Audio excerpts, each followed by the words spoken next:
Imagine being arrested for taking a bath on a weekday, or worse, being banned from bathing because the church said it was sinful. For most of human history, what you do every morning without thinking was either illegal, impossible, or considered dangerous to your soul.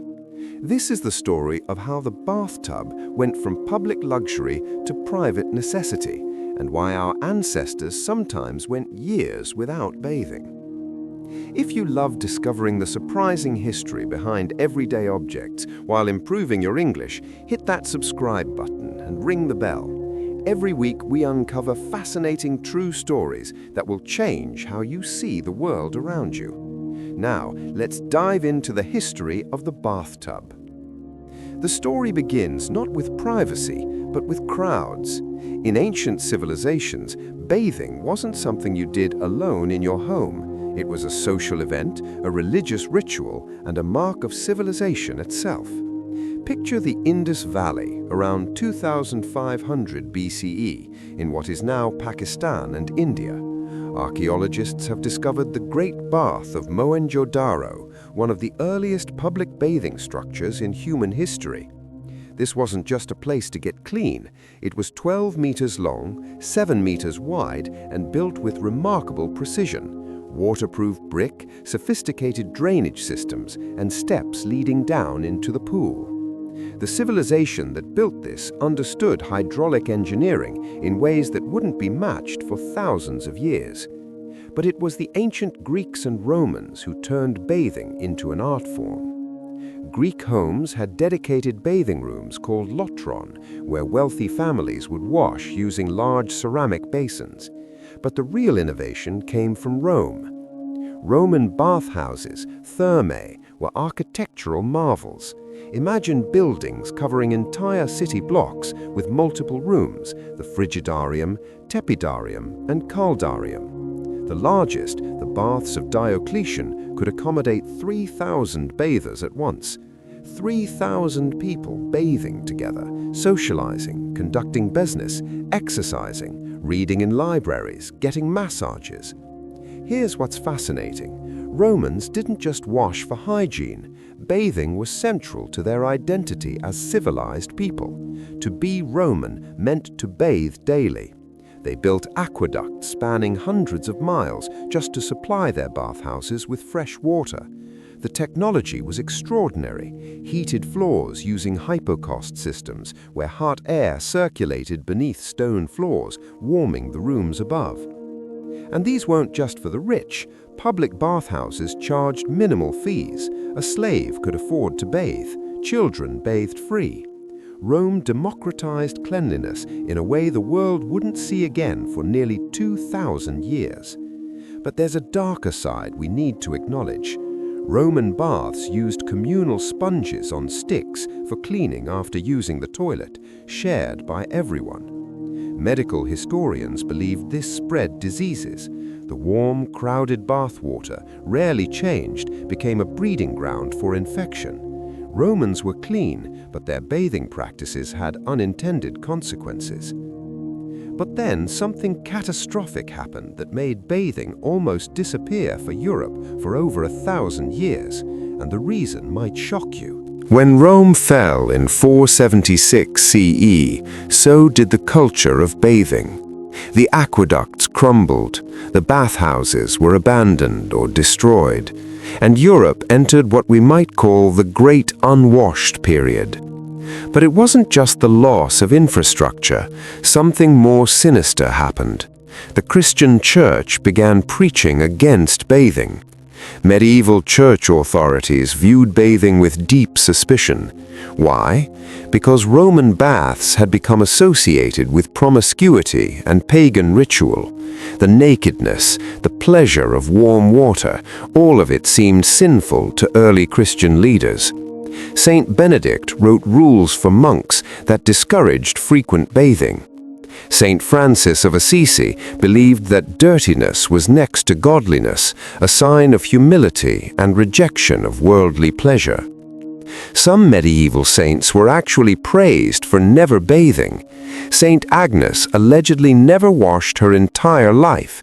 This was considered holy, evidence of dedication to spiritual rather than physical concerns. The result? Medieval Europeans, especially the poor, rarely bathed at all. Maybe once or twice a year, if that. Knights in armor would go months without removing their metal suits. The smell must have been unbearable. Historical records describe how people covered body odor with perfumes and herbs rather than washing. But here's an interesting twist. The wealthy still had some bathing options. Wooden tubs existed, usually barrel-shaped, that could be filled with water heated over a fire. These were luxury items, often shared by entire households. Taking a bath was such an event that families would bathe in order of importance. The head of household first, then his wife, then children, then servants, all in the same water. By the time the baby bathed, the water was so dirty you could lose a child in it. That's supposedly where the phrase, "don't throw the baby out with the bathwater" comes from. Medieval bathhouses did exist in some cities, especially in the 13th and 14th centuries, but they gained a reputation as brothels. Many cities eventually banned them. When the Black Death struck Europe in the 1340s, doctors blamed bathing. They believed that hot water opened pores and let disease in. Suddenly, not bathing became a medical recommendation. For roughly 1,000 years, from 500 CE to 1500 CE, European civilization largely abandoned regular bathing. The irony is bitter. While Europeans were avoiding water, Islamic civilizations were building elaborate hammams, bathhouses, continuing the traditions Rome had abandoned. In Moorish Spain, bathhouses flourished with sophisticated plumbing and heating systems, showing that the knowledge hadn't been lost everywhere, just in Christian Europe. But slowly, attitudes began to change, and when they did, the bathtub. The 16th and 17th centuries brought gradual change, though bathing remained controversial. Queen Elizabeth I of England was considered exceptionally clean because she bathed once a month whether she needed it or not. Think about that. Once a month was considered fastidious. King Louis XIV of France reportedly bathed only 3 times in his entire life. Instead, he and his court used perfume heavily. The French perfume industry actually exploded during this period because people needed to mask body odor. Versailles Palace, for all its grandeur, had no bathrooms. Courtiers used chamber pots or simply relieved themselves in corners and hallways. But the 18th century Enlightenment brought new thinking. Doctors began studying hygiene and reconsidering the relationship between cleanliness and health. The first scientific papers linking bathing to disease prevention appeared. Slowly, cautiously, wealthy Europeans began bathing again. The bathtubs of this era were portable copper or tin tubs brought to bedrooms by servants who heated water in the kitchen and carried it upstairs bucket by bucket. This was incredibly labor-intensive. One hot bath might require 20 trips up and down stairs with heavy buckets. Then came the innovation that changed everything: plumbing. The 19th century saw explosive development in indoor plumbing technology. Cast iron pipes, water pumps, sewage systems. Suddenly it became possible to have running water inside homes. And with that came the possibility of a permanent, fixed bathtub. The first bathtubs as we know them, built-in, permanent fixtures, appeared in wealthy homes in the 1840s and 1850s. These were usually made of cast iron coated with porcelain enamel, incredibly heavy and expensive. Only the richest could afford them. Here's a famous example. In 1842, Adam Thompson of Cincinnati supposedly installed the first bathtub in America. He threw a party to show it off, and several guests tried it. Local newspapers actually criticized him, calling the bathtub a luxurious and democratic vanity. Some cities tried to tax or ban bathtubs as unnecessary luxuries. This story, by the way, was later revealed to be a complete hoax invented by journalist H.L. Mencken in 1917, but people believed it for decades because it fit what they expected about Victorian attitudes towards bathing.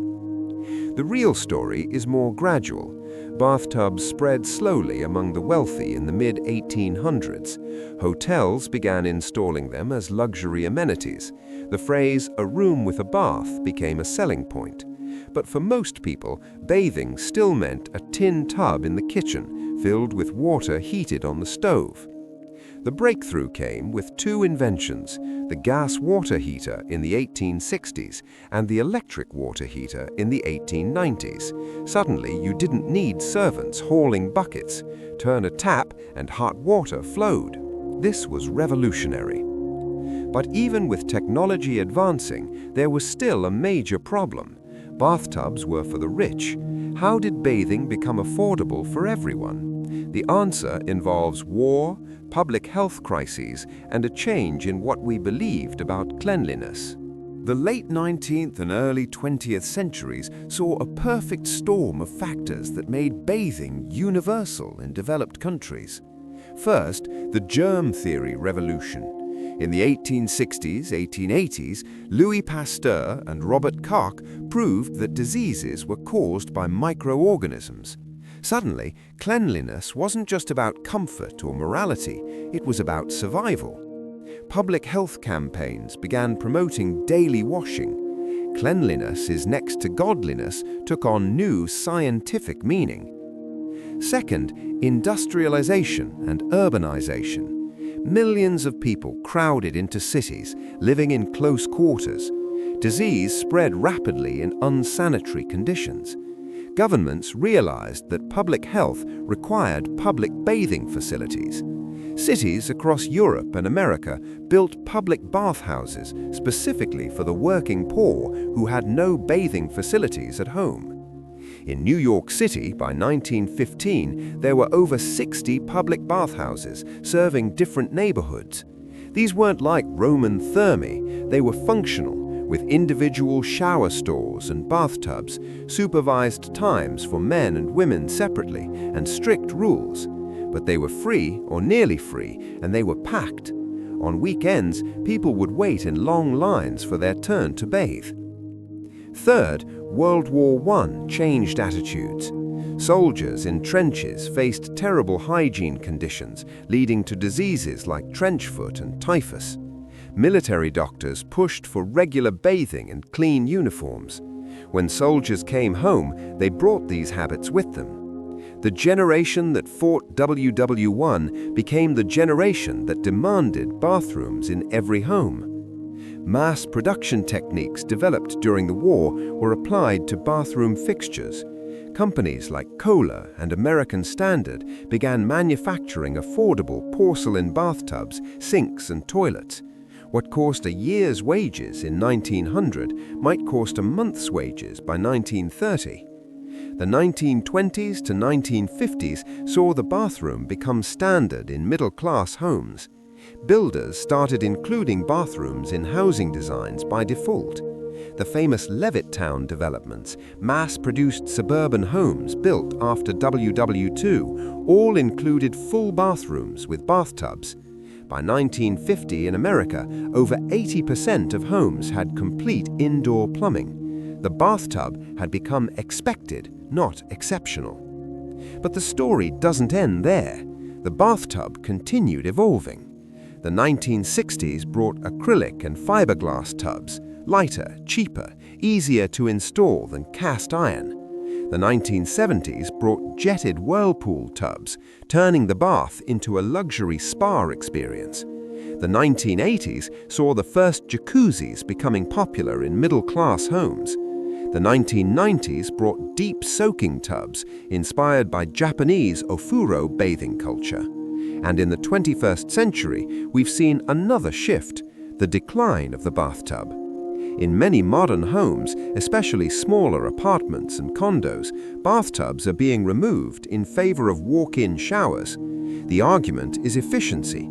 Showers use less water, take less time, and require less space. Some real estate experts say that millennials and Gen Z prefer showers and consider bathtubs outdated.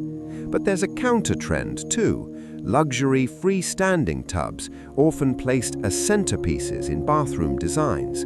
Kappa tubs, stone tubs, wooden Japanese-style soaking tubs. The bathtub has become a statement piece, a symbol of self-care and wellness culture. Smart bathtubs now exist, with temperature controls, chromotherapy lights, built-in sound systems, and automatic filling systems you can control from your phone. We've come full circle in a way, from Roman heated baths with sophisticated engineering to digital smart baths with even more sophisticated engineering. So what does this whole journey teach us? And what would a medieval peasant think if they saw your bathroom today? Let's step back and appreciate the incredible journey we've just taken. From the Great Bath of Mohenjo-Daro 4,500 years ago to the smart bathtub you can fill from your smartphone, bathing has been at the center of how humans define civilization. Here's what strikes me most. For the majority of human history, regular bathing was either impossible for most people or actively discouraged. Your medieval ancestors might have bathed a few times in their entire lives.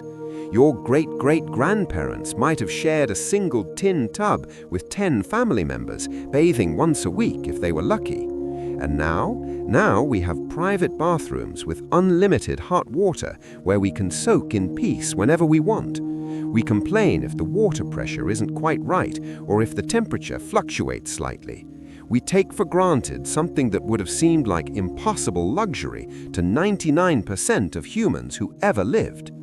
There's also something profound about how bathing reflects our values. When Rome fell and bathing declined, it wasn't just about losing technology, it was about losing the idea that physical cleanliness mattered. For 1,000 years, European civilization believed dirt was holy and bathing was sinful. Then we rediscovered that cleanliness prevents disease and promotes dignity. The democratization of the bathtub in the 20th century was one of the greatest public health achievements in history. It's not exciting like vaccines or antibiotics, but making bathing accessible to everyone saved millions of lives by preventing disease transmission. Today, we're in an interesting moment. Some people are removing bathtubs entirely, seeing them as wasteful of water and space. Others are investing thousands in luxury soaking tubs as the ultimate self-care tool. Both trends reflect modern values, environmental consciousness on one hand, wellness culture on the other. But here's the thing, whether you have a bathtub or not, you almost certainly have access to clean, hot water for washing. That alone makes you wealthier in terms of daily comfort than kings and queens of centuries past. So tonight, whether you take a shower or a bath, take a moment to appreciate what you have. You're experiencing a level of cleanliness and comfort that medieval royalty couldn't dream of. You won't be arrested for bathing on a Tuesday, the church won't condemn you for washing, and you don't have to wait your turn in dirty water used by 10 other people. What's your bathing preference? Are you team bath or team shower? Do you think bathtubs will disappear, or will they always have a place in our homes? Drop a comment and let me know. And if you enjoyed this journey through history, subscribe for more true stories about everyday object while improving your English, because every ordinary thing around you has an extraordinary past. Stay clean, stay curious, and remember, you bathe like royalty every single day.